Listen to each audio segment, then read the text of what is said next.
kemungkinan itu PKP you tak bayar 6 bulan.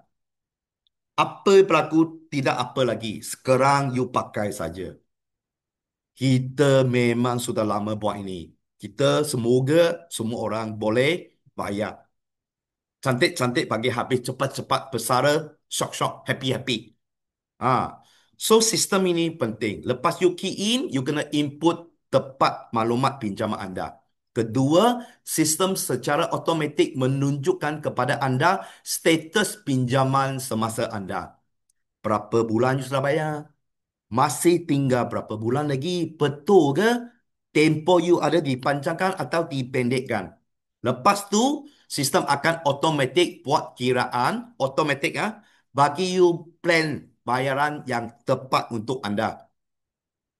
Itu penting. Settle lah you punya masalah. Kalau tidak, macam mana ni? Masih tinggal 10 tahun atau 20 tahun atau 30 tahun nak bayar lagi. Ini kami punya panel. You hanya kena masuk apa bank. Tenor you berapa panjang. You punya pinjaman. You punya interest type SPR ke PRR ke PR ke IPR. Kena betul-betul. Ini kena rujuk kepada surat tawaran anda. Pergi cek. Anda kena masukkan dalam. Lagi offer. Semenjak itu bank you sign jam. Dia offer berapa. Dia tambah 2% ke? Atau tolak 2% ke? Atau tolak 2,52 ke? You kena masuk betul-betul. Lepas tu, latest installment plan. You punya bayaran sekarang. You bayar berapa? You punya outstanding. Masih tumpaki tunggakan berapa lagi? Kita kena key in. Letter offer punya date kena masuk dalam.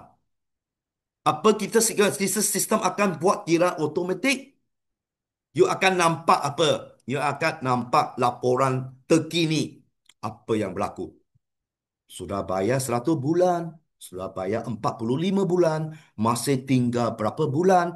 Sekarang itu kadar pinjaman sudah turun. You punya pinjaman sepatutnya dipendekkan. Ada tak ini benefit? I cakap macam itu.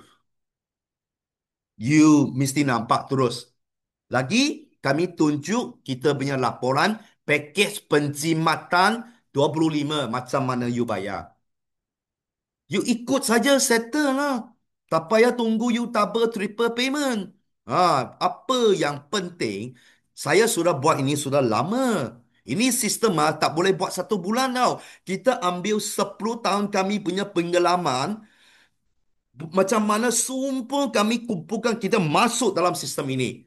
Kerana sistem ini akan mengkira balik bulanan yang betul. Secara automatik. Dia boleh slash 25% sampai 75%. You boleh pilih. You nak jimat 25%, 50%, 75%.